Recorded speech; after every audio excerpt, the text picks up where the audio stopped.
शास्त्र वाचिन करो प्रतिभा जगाओ, अरिहंति भासित सभी श्रुति देविताओ, क्या बोलना मुझे तुम ही बताओ।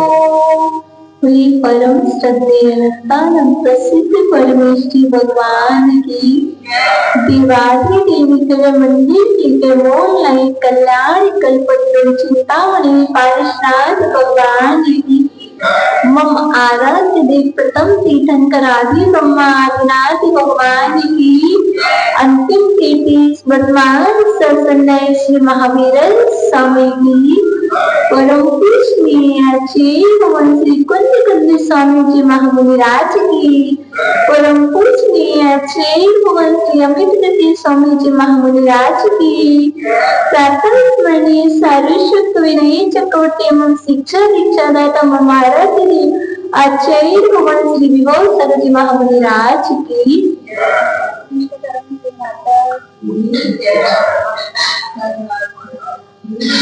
आइए, स्वागत है आप सभी का प्रातःकालीन सत्र में मां चिलवाणी रसपान करने के लिए।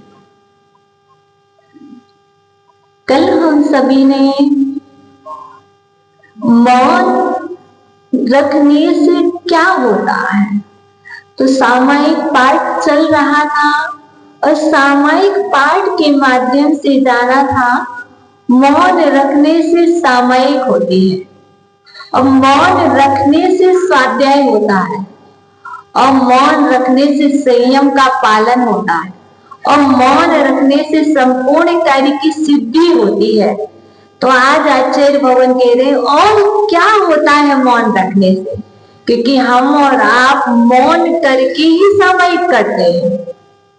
सामायिक कभी भी बोल करके नहीं होती है। क्या सामायिक कभी भी बोल करके नहीं होती है, मौन से ही होती है। और मौन से सॉफ्टता आती है, मृदुता आती है। जैसे भोजन में मौन पड़ जाए तो क्या होता है, भोजन भी सॉफ्ट हो जाता है। उसी तरह जीवन में मौन पड़ जाए तो जीवन भी सरल सहज हो जाता है। तो आचार्य महाराज कह रहे हैं और क्या होता है, जब मौन होता है तो हमारा टारगेट हमारी आत्मा होती है, हमारा लक्ष्य अपने ऊपर होता है, दूसरे पर नहीं होता है। क्योंकि जो भी जीव हैं उन्होंने आज आप मौन धारण किए हैं और हो सकता आज आप सुखी हैं और दुखी हैं, तो किसके कारण? हाँ, पूर्व कर्म के कारण। ये कौन कह रहा है? ये आचार्य महाराज कह रहे हैं। स्वयं कृतम कर्म यदात्मना पुरा, अपने द्वारा पूर्व में किए गए जो कर्म हैं उनका अच्छा बुरा फल प्राप्त होता है। आज यदि आपको अच्छा फल प्राप्त हो रहा है तो ये किसका कर्म है? ये आपका है। आज आपको जिनवाणी माँ का समागम मिला हुआ है, जिनवाणी का रसपान कर रहे हैं, तो इसमें किसका पुरुषार्थ है? आपकी पूर्व कर्म के शुभ कर्मों का फल है। आपको अच्छी बुद्धि मिली है, पूर्व कर्म की अच्छी कर्मों का फल है। आपको बुद्धि अच्छी नहीं मिली, बुद्धि तो मिली, पर वह बुद्धि स्वाध्याय में ना लग करके इधर उधर लगी हुई है। तो ये बताइए इसमें किसका दोष है? मेरे द्वारा किए गए पूर्व में बुरे कार्यों का फल है, जो मेरी बुद्धि स्वाध्याय में ना लग करके अन्य जगह लगी हुई है। आचार्य महाराज कहते हैं उस बुद्धि का सदुपयोग करने के लिए क्या करो। कोई भी व्यक्ति नहीं चाहता, कोई भी व्यक्ति हो, शुभ का समागम सभी चाहते हैं। कोई भी व्यक्ति अशुभ का समागम नहीं चाहता है, क्योंकि कोई दूसरों के द्वारा दिए गए शुभ अशुभ कर्म फल को प्राप्त होने लगे। यदि हमने अच्छा किया है तो बताइए हमें बुरा मिलेगा। उन्होंने ऐसा किया है इसलिए मेरे साथ ऐसा हो रहा है। आचार्य महाराज कहते बिल्कुल नहीं। सामयिक कर रहे ना, मौन रखा ना। आपका कोई काम बिगड़ा तो किसने बिगाड़ा? अभी तो कह रही हो स्वयं ने। जब बिगड़ जाता तो बताओ किसको दोष देते? दूसरे ने। पर आचार्य महाराज यहाँ कह रहे परेण दत्तम स्वयं कृतम कर्म निरर्थकम तदा। स्वयं द्वारा किए हुए कर्म निरर्थक नहीं जाते हैं, पर ने जो कुछ निरर्थक जाएंगे। जो स्वयं ने किए हैं वो तो आपको भोगना पड़ेंगे, और हम पर को दोष दे रहे हैं। उसने ऐसा कहा था तो हमने ऐसा किया नहीं, उसके कारण मेरा बुरा हुआ, हो ही नहीं सकता है। आचार्य महाराज कह रहे हैं यदि अपने किए हुए कर्म निरर्थक जाने लगेंगे तो क्या कभी ऐसा हो सकता है? नहीं हो सकता। यदि ऐसा हो सकता था तो हम क्या अच्छी कार्य ही नहीं करते? अर्थात हमें ये समझ के चलना होगा जो मैं जैसा बीज खेत में डालूंगा वैसी ही फसल होगी। और हमने डाला तो नीम का बीज है, और अपेक्षा क्या कर रहे हैं?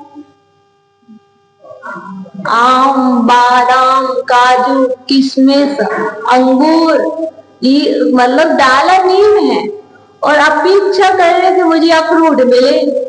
नीम के बीज को डालने वाले के पास अखरोट का वृक्ष बनता है क्या? अखरोट खाने मिलता? नहीं मिलता। तो आचार्य महाराज भी यही कह रहे हैं कि मैंने जो कर्म पूर्व काल में किए हैं वो हमारे उदय में आएंगे। अब क्या करो उदय में आ रहे तो और कर्मों को बांधो। कैसे बांधो? रो रो करके, दूसरे को सुना सुना करके, सुख करके, अवसाद करके, क्लेश करके। आचार्य महाराज कहते हैं शोक करोगे, अवसाद करोगे, सुनाओगे, क्लेश करोगे तो क्या होगा?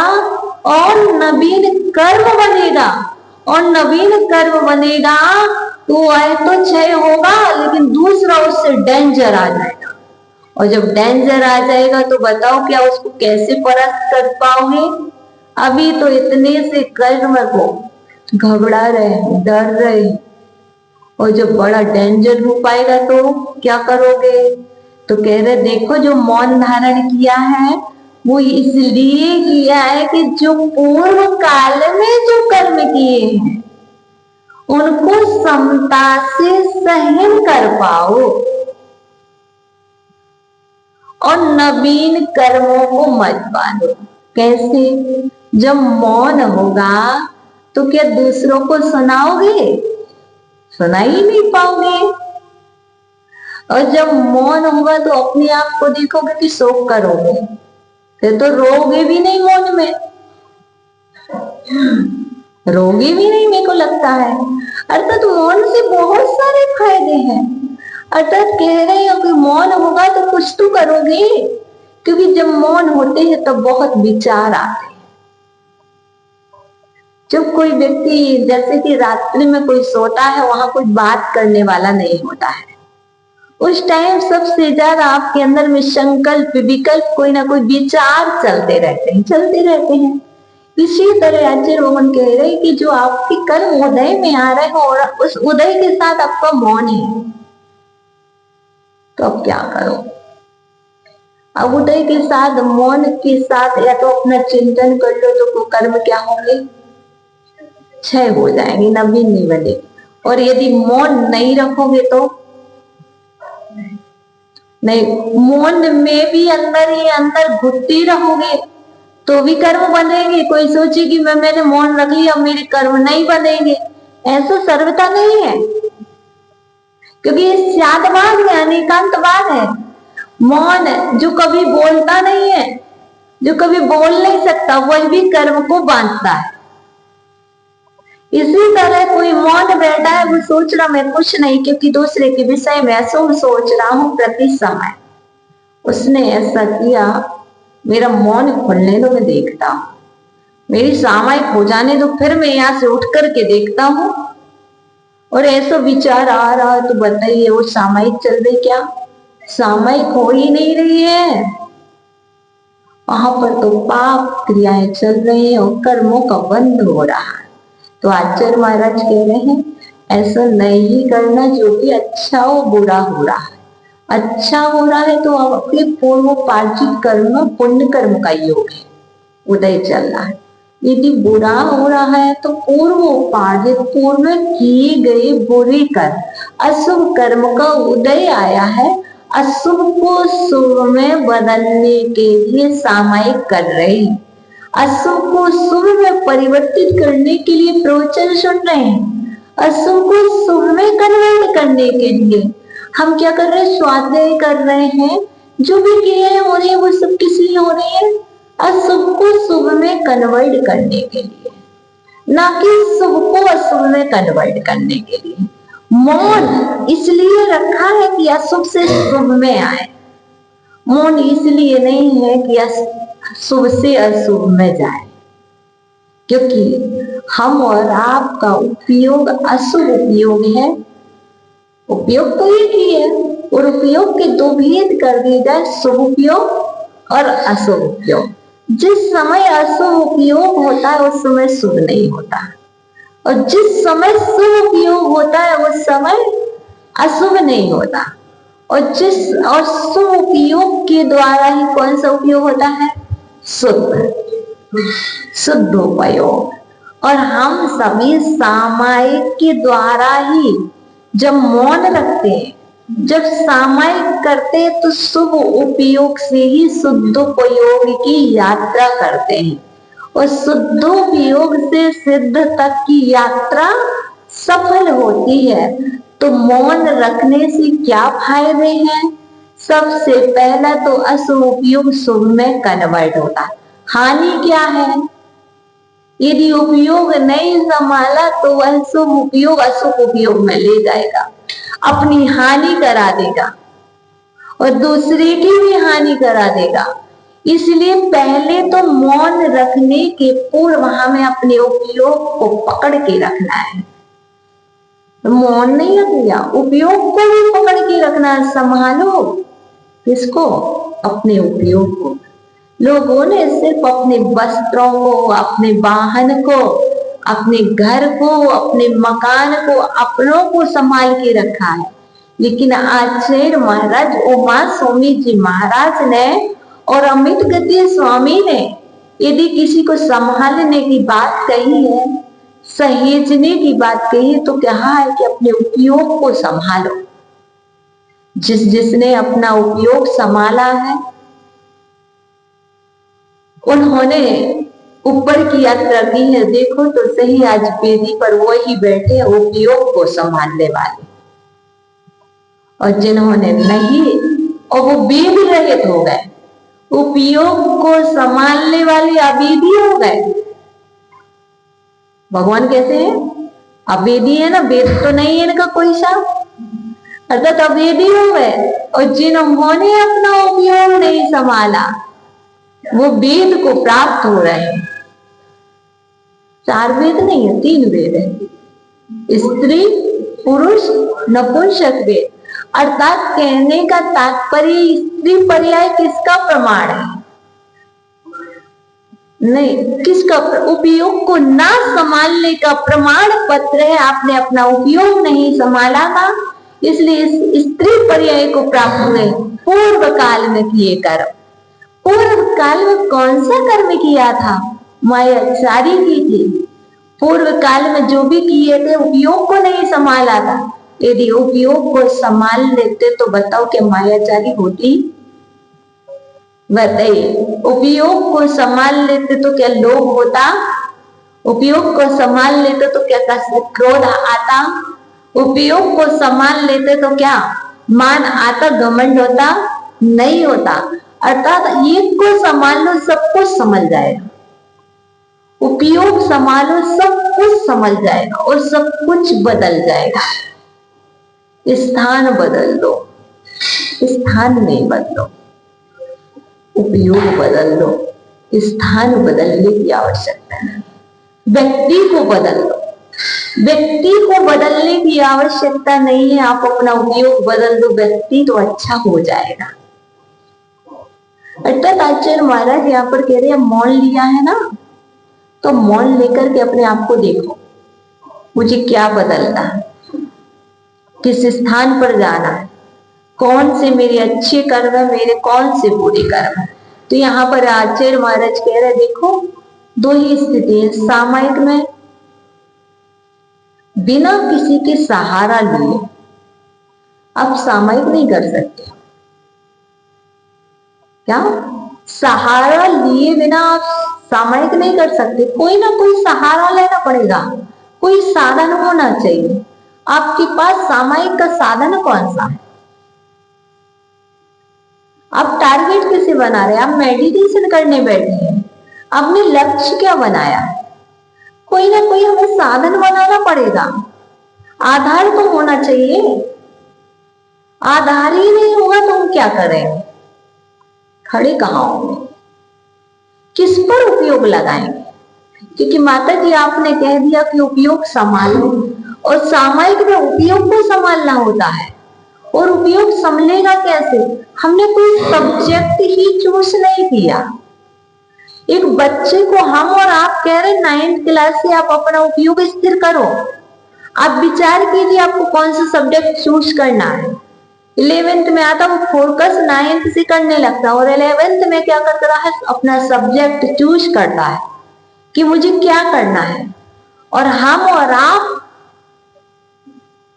अभी तक 11th में भी पास हो चुके, अभी तक सब्जेक्ट ही चूज नहीं किया। अर्थात यहाँ पर जब मौन रख लिया, अब आपका समय आ गया है वो सब्जेक्ट चयन करने का। आप प्रतिदिन एक सब्जेक्ट, ये एक ही सब्जेक्ट लेंगे ना, उसमें एक ही सब्जेक्ट में क्या एक ही पुस्तक होगी? बहुत सारी पुस्तक होगी। एक पुस्तक पढ़ने मात्र से कार्य नहीं हो जाएगा। इसी तरह प्रतिदिन एक ही गाथा पढ़ने से हमारा कार्य नहीं हो जाएगा। प्रतिदिन आप भी भोजन में एक ही दिन आज रोटी खाई, कल भी रोटी नहीं खाओगे। आज कुछ अलग होना चाहिए। आज ना तुअर की दाल ली है, कल दूसरी दाल होनी चाहिए। आज मूंग की दाल ली है, कल दूसरी होनी चाहिए। आप अपने भोजन में चाहती कि नहीं चाहती? तो ये भी आपके आत्मा का भोजन है, और आत्मा के भोजन में आपने नया क्या दिया? तो कह रहे हैं आपका उद्देश्य क्या है? तो कैसे करोगे सामायिक? जो आपने स्वाध्याय किया है, जो कुछ भी किया है, उसकी एक कोई गाथा अपने माथा में सेव कर लो। क्या? गाथा को माथा में सेव कर लो। अब कौन सी गाथा आज माथा में सेव करोगे? अपनी गाथा को माथा पवित्र करने के लिए टारगेट करो।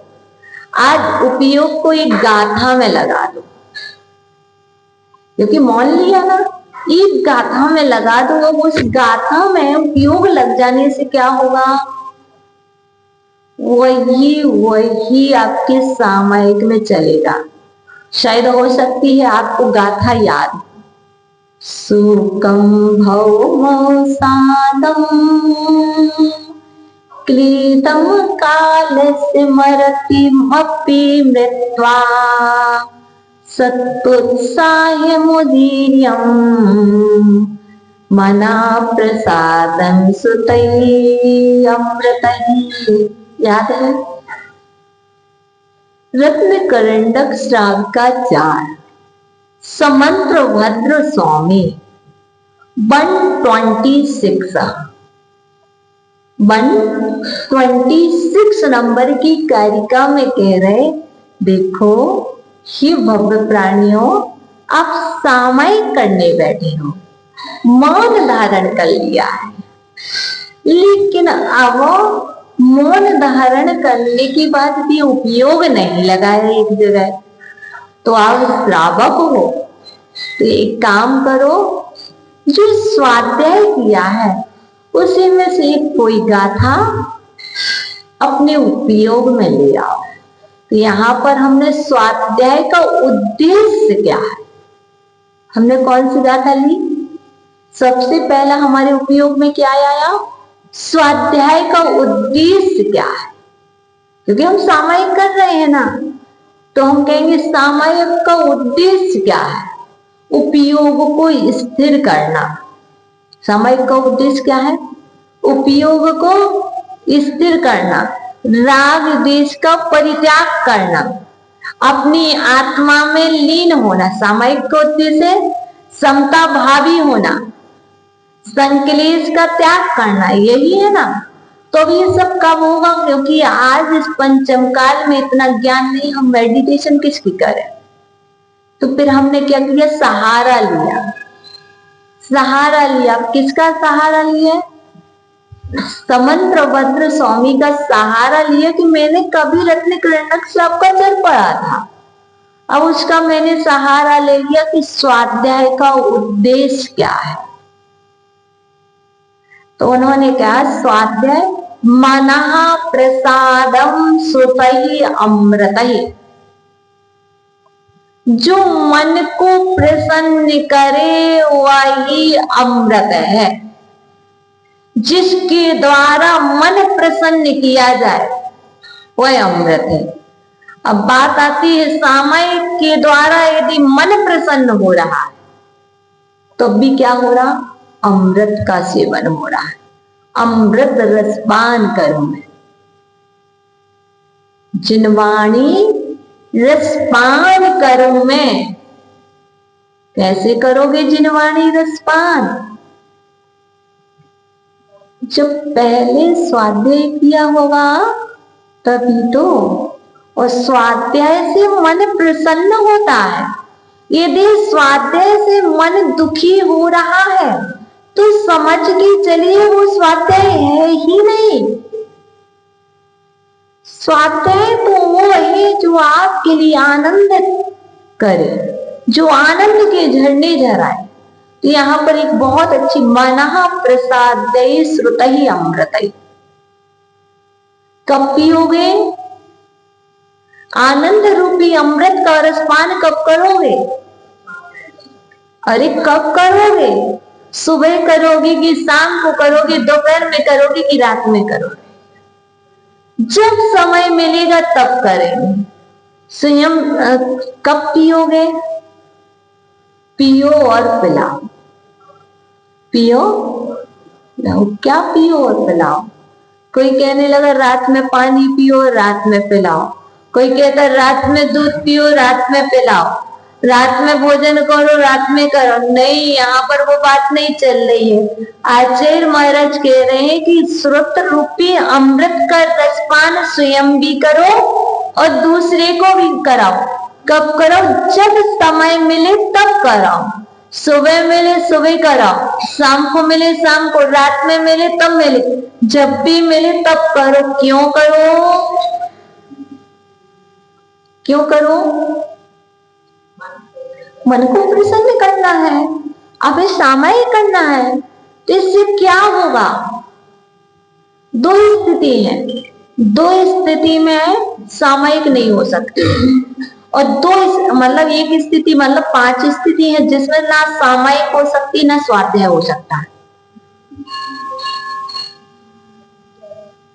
अब बताएंगे, जब आपको शोक होगा, जब आप शोकाकुल परिवार के सदस्य होंगे, जब आप शोक से व्याकुल होंगे, तब आप ना तो सामायिक कर सकते हैं ना ही आप स्वाध्याय कर सकते हैं। कर सकते हैं क्या? शोक से तात्पर्य दुख। जब आपके ऊपर दुख का पहाड़ होगा तब आप क्या स्वाध्याय कर सकते हैं? नहीं कर सकते। और करने भी बैठ जाएंगे तो क्या आपका मन लगेगा? नहीं लगेगा।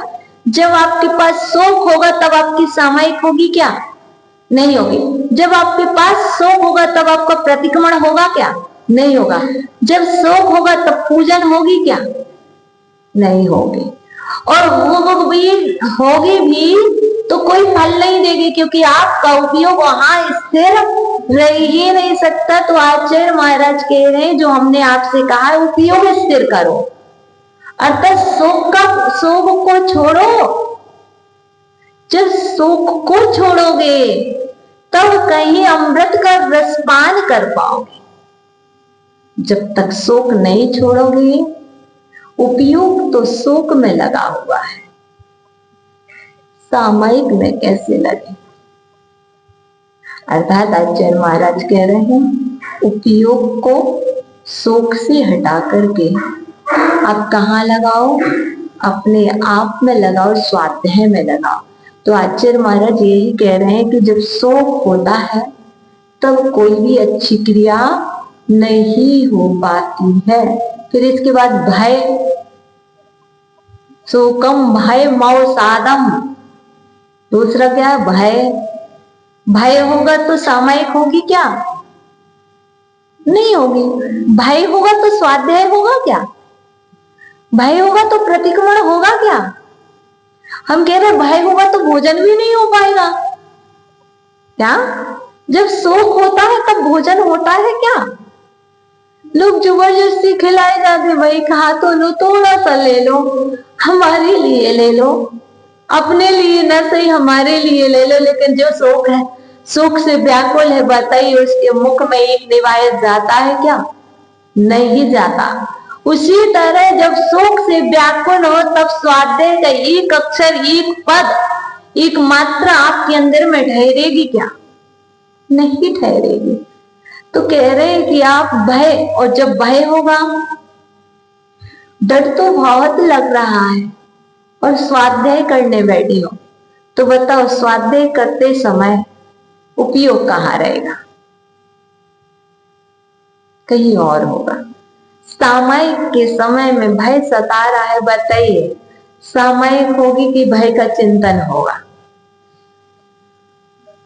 होगा ना। कहीं पर भी आप समझ जाइए तो आचार्य महाराज कह रहे हैं कि जहां भय होगा वहां सामायिक नहीं होगी।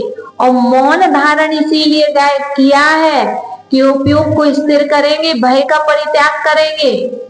मुझे किसी से भय नहीं है। निर्भय होकर के मुनिराजों ने सामायिक की है, निर्भय होकर के वन में साधना की है।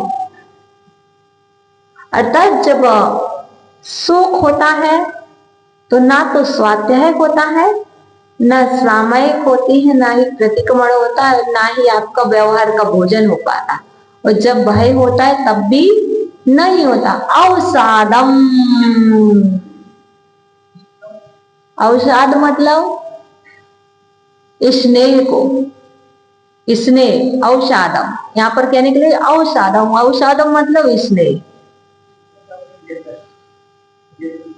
अवसाद को छोड़ो, स्नेह को छोड़ो, डिप्रेशन को छोड़ो। जब स्नेह होगा तो क्या होगा? वहां भी क्या आपकी सामायिक होगी? हाँ, तो वहां सामायिक होगी क्या? नहीं होगी ना। डिप्रेशन में कब जाते हैं? कब जाते हैं? जब अपना कोई चला जाता है ना, तभी जाते हैं। जिससे द्वेष होता है तब हमें डिप्रेशन में नहीं जाते। जिससे हमें राग होता है, उस व्यक्ति के कारण और वस्तु के कारण हम डिप्रेशन में जाते हैं। तो यहां पर स्नेह को छोड़ो, क्योंकि जो स्नेह है वो आपको डिप्रेशन में ले जाएगा। ले जाएगा कि नहीं? तो आचार्य महाराज ये इस बात स्पष्ट कह रहे, सामायिक कर रहे हो इस रात को, और सामायिक के काल में आप स्वाध्याय के काल में उसे ही याद करते रहेंगे तो परमात्मा को कैसे याद कर पाएंगे? या तो परात्मा को छोड़ो, जब परात्मा को छोड़ोगे तो परमात्मा से जुड़ोगे। और जो परमात्मा को याद करेगा वो परमात्मा को याद नहीं कर पाएगा।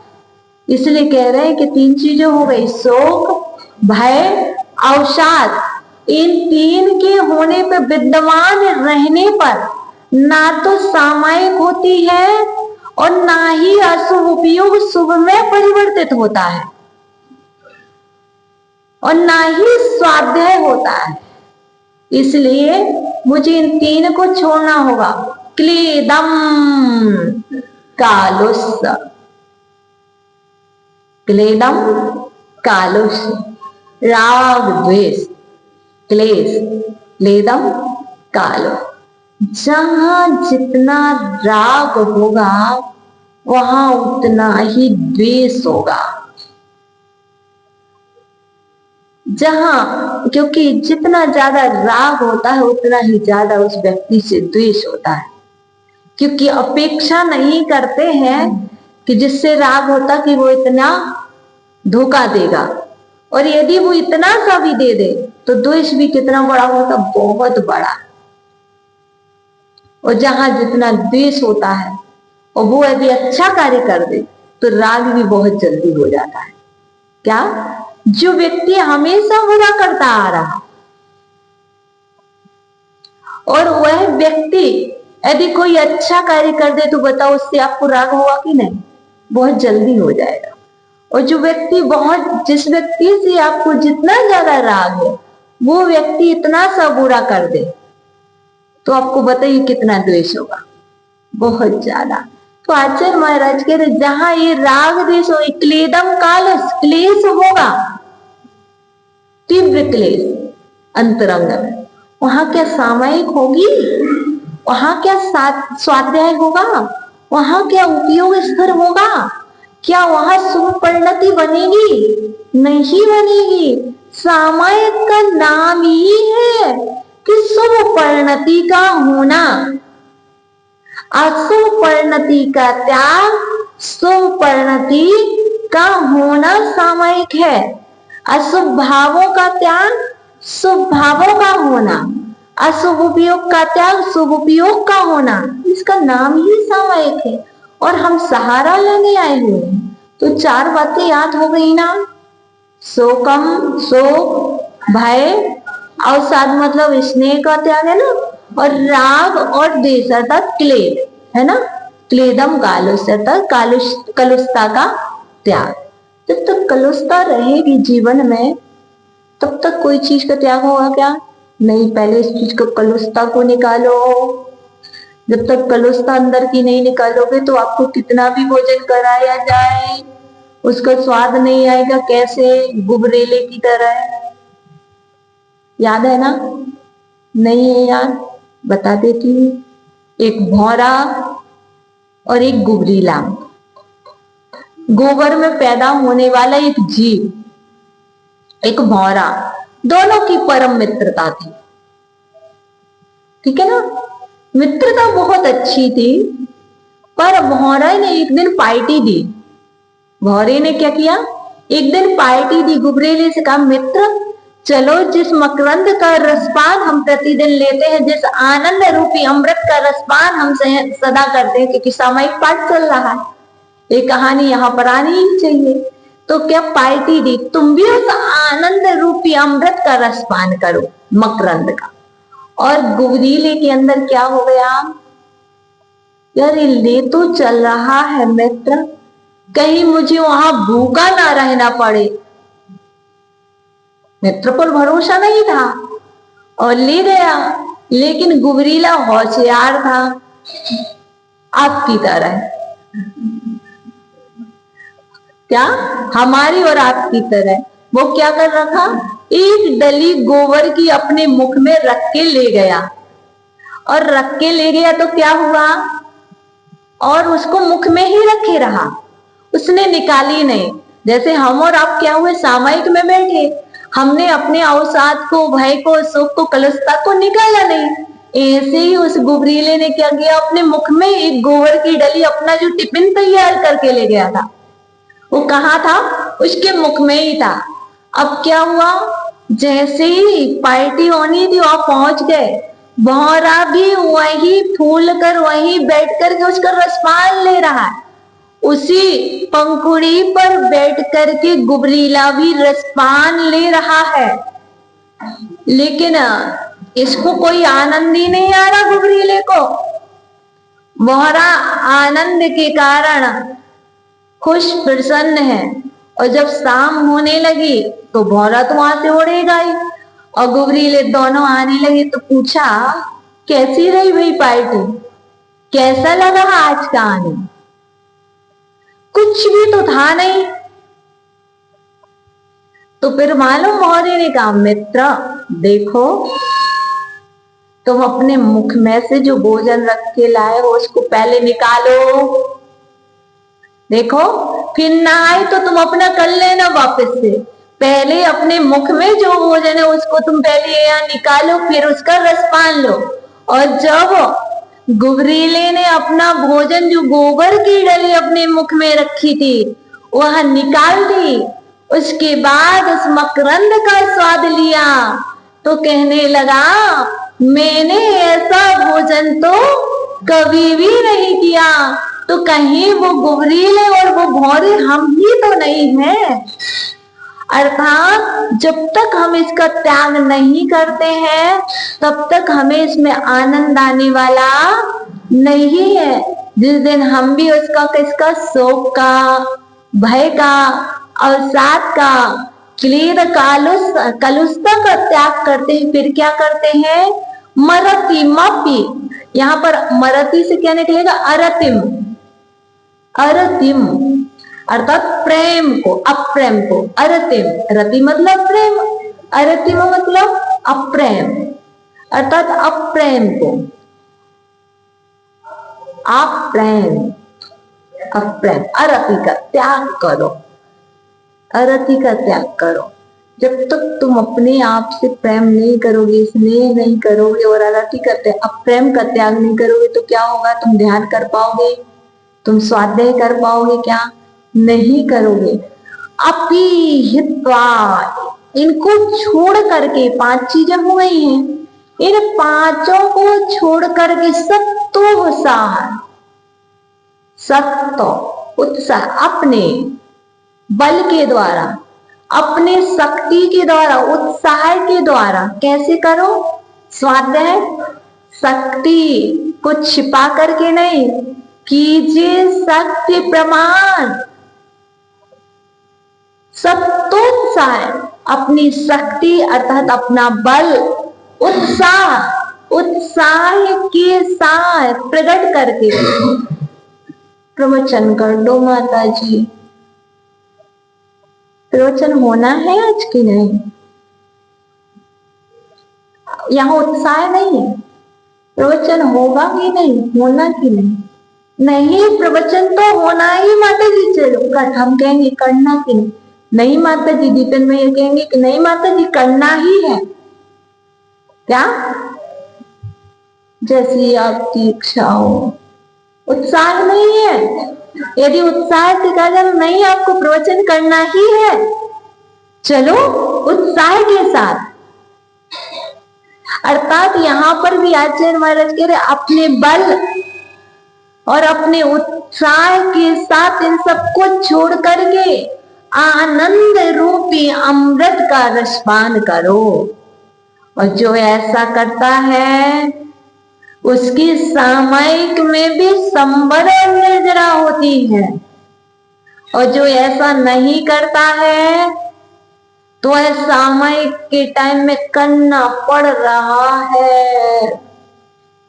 स्वाध्याय में माता जी आई है सो बैठना पड़ रहा है।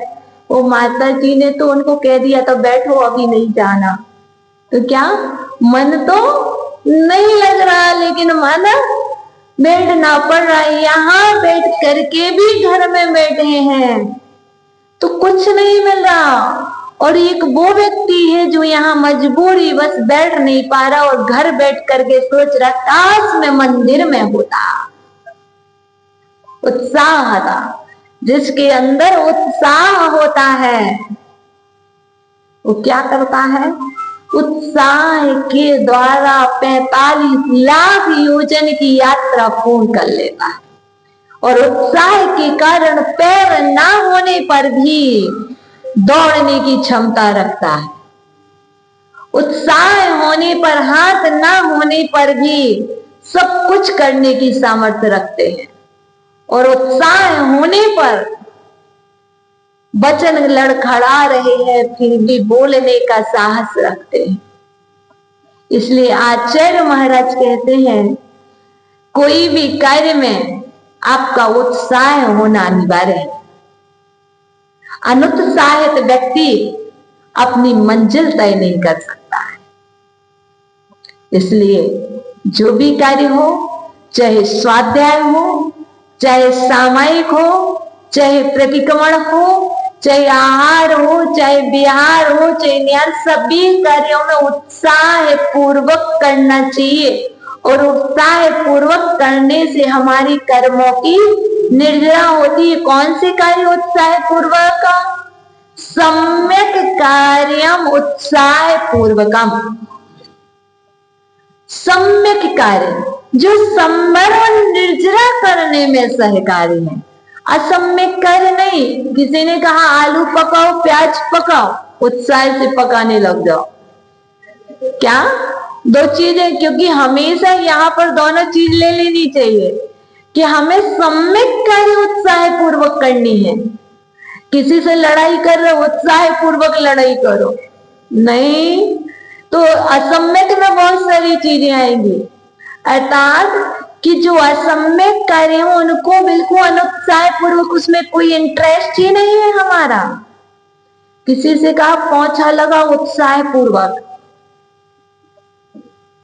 हाँ पोंछा लगाना पड़ रहा, उत्साह से तो लगा रहे, लेकिन ऐसा उत्साह नहीं चींटियों को देख करके, जीव जंतुओं को, क्या कुछ भी कार्य कोई लगा नहीं रहा। जो लगा रहा है, यदि आपके अंदर में उत्साह के आप तो नहीं लगा रहे, और जो आपके घर में दाई आ रही है काम वाली, उसको आप कह दो एक बार, क्या कह दो, देखो यदि चींटी मरेगी ना तो तुम्हारे घर दरिद्र आएगी, इतना ही बोल दो, कुछ मत बोलना, मैं गारंटी से कह रही वो एक भी दिन नहीं मारेगी। क्या? यदि तुम्हारे हाथ से चींटी मरी तो तुम्हारे घर में दुख होगा और तुम्हारे घर में पैसा नहीं रुकेगा। मैं तो मेरे कमरे में कोई पोंछा मेरे सामने लगाने आ जाए, मेरे को चींटी दिख जाए, तो मैंने जब कोई सफाई करने वाले उसको कह रही थी, देखो यदि तुमने झाड़ू से चींटी मारी तो तुम्हारे घर में दरिद्रता आएगी, तुम दुखी होगे। अब उसके मन में क्या हो जाएगा, भैया चींटी को नहीं मारना, तो क्या करेगा, साइड में करेगा। क्यों हमने ऐसा कहा? झूठ नहीं बोला, हमने झूठ नहीं बोला, हमने उस चींटी के प्राण बचाए। और वैसे भी क्यों? क्योंकि पुण्य करने से संपन्नता आती है और पाप करने से दरिद्रता आती ही आती है। बात तो हमने झूठ कहाँ बोला। अब आपको कहाँ लिखा? तो ये लिखा तो है कि पुण्य करने वाले लक्ष्मी पुत्र होते हैं,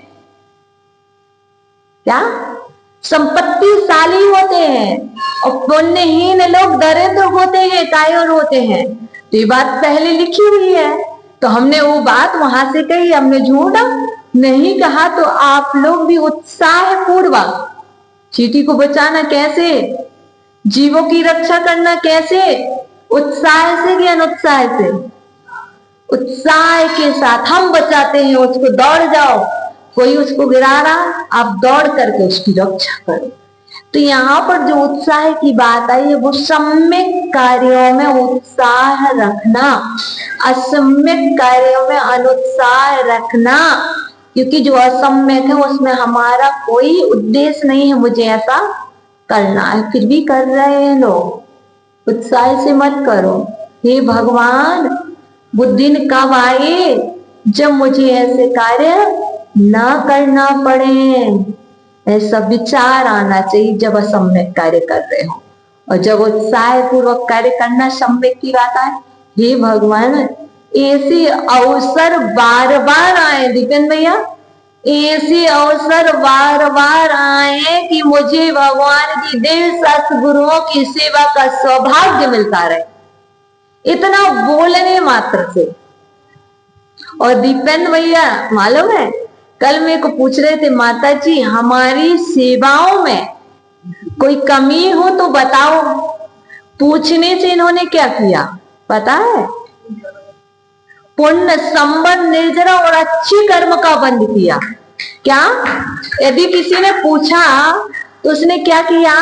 अच्छे कर्मों का बंद किया। जो अपन कह रहे हैं कि उत्साह पूर्वक, तो इन्होंने कैसे? जब अंदर में होता है तभी तो बाहर में आता है। जिसके अंदर में भाव नहीं होगे वो बाहर में पूछ पाएगा क्या? नहीं पूछ सकता। पहले ये विचार अंदर में आते हैं फिर बाहर में आते, और फिर बताओ कैसा लगता है कोई पूछे तो? हमें तो बड़ा अच्छा लगता है, आनंद लगता है। जैसे मैं कोई एक और कहाँ अच्छा लगता मैं बताऊं ना, जब मैं कोई दुखी हो और वह कोई कह दे मैं हूं ना, चिंता क्यों करते हो? क्या? मैं हूं ना, तुम चिंता क्यों करते हो? मैं हूं ना, तुम्हें चिंता किसकी है? किस बात की है?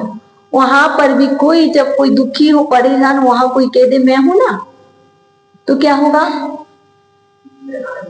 आपको एक संबल मिलेगा, एक साहस मिलेगा, तो क्या होगा? है ना? दो स्थिति। और दुख कहाँ होता है? देखो, दुख भी अपने वचनों में है और सुख भी अपने वचनों में है। हम चाहें तो किसी को अपने वचनों के माध्यम से सुखी कर सकते हैं, हम चाहें तो किसी को अपने वचनों के माध्यम से दुखी कर सकते हैं। तो हमारे लिए और आपके लिए प्रतिदिन क्या प्रेयर करना है? उत्साह पूर्वक, हे भगवान ऐसा अवसर कब आए जो सम्यक कार्य हो उसको मैं कर सकूं, और जो असम्यक कार्य हो उसके लिए हे भगवान वह दिन कब आए जिस दिन हम इस पिंड से, इस असम्यक कार्य से दूरी बनाए।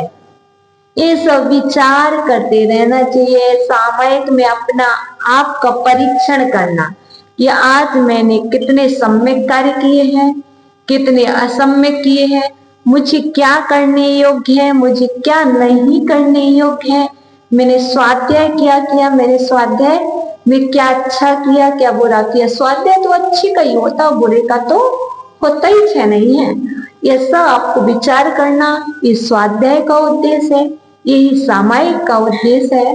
और सहारा लेकर के बैठना, सामायिक में बैठो ना तो कोई ना कोई गाथा लक्ष्य बना करके बैठना। बिना लक्ष्य के सामायिक नहीं होती है। कोई ना कोई गाथा, कोई ना कोई सब्जेक्ट अवश्य देना चाहिए। जैसे पहले भोजन बनाने से पूर्व आपका लक्ष्य हो जाता है मुझे आज क्या बनाना, या जितनी माताएं बैठी हैं अपना मेनू घर पर बता के आए होंगे, सब ये रेडी होगा ना एक दिन पहले से। लेकिन हमारे सामायिक का मेनू किसी का तैयार है क्या? नहीं। अर्थात हमारी सामायिक का मेनू हमें अपना सब्जेक्ट स्वयं चूज करना पड़ता है कि मुझे आज क्या करना है। जो सुबह किया वही दोपहर में करोगे? नहीं, दोपहर में अलग, शाम को अलग। इसी तरह से हमें करना चाहिए। और इसी तरह से हमारे लिए आपके लिए जो भी हमने कर्म किए हैं, यदि अच्छे किए हैं, अच्छे किए हैं तो आज अच्छा प्राप्त हो रहा, यदि बुरे किए हैं तो आज वर्तमान में बुरा फल प्राप्त हो रहा। उन सबके लिए हमें क्या करनी चाहिए? क्षमा याचना करनी चाहिए। कैसे करनी चाहिए? हे प्रभु, मैंने पूर्व में बहुत कर्म, बुरे कर्म किए थे जिसका आज मुझे फल प्राप्त हो रहा है। बताओ वह कौन सा उपाय है जिसके द्वारा ये बुरे कर्म हमारे क्या हो जाए? झड़ जाए, निष्फल हो जाए। तो उनके लिए आचार्य भगवान कहते हैं देखो, सामायिक के द्वारा, प्रतिक्रमण के द्वारा और स्वाध्याय के द्वारा हमारे बुरे कर्म क्या होते हैं? निष्फल हो जाते हैं। और अच्छे कर्म, जब हम शुभ करेंगे तो क्या होगा, अशुभ चले जाएंगे। और जब हम शुभ को छोड़ देंगे तो हमारा क्या होगा, अशुभ आ जाएंगे। माता जी अब तो मंदिर आने का मन ही नहीं करता है। पहले तो मंदिर जी आने का बहुत मन करता था, पहले स्वाध्याय में भी बहुत मन लगता था। तो बताइए क्या चल रहा है, अशुभ कर्म का तीव्र उदय आ चुका है, जिससे हमारा क्या हो रहा है, अब कोई भी कार्य शुभ करने का मना नहीं कर रहा है। कहीं चाहता तो बहुत हो, शुभ करो शुभ करो शुभ करो, फिर भी अशुभ ही हो जाता है। तो क्या समझ के चलिए, मैंने अशुभ को बांध रखा है।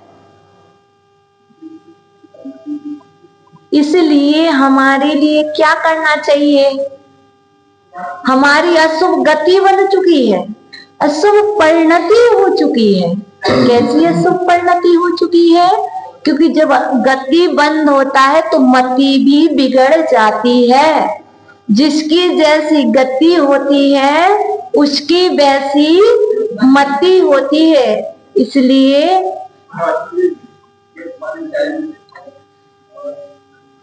मामी सभी जीवाणा सभी जीवा खमन्तु मे, मिट्टी में सभी भूतेषु वैरं चमके। मैं सभी जीवों को क्षमा करता हूँ, सभी जीव मुझे क्षमा करें।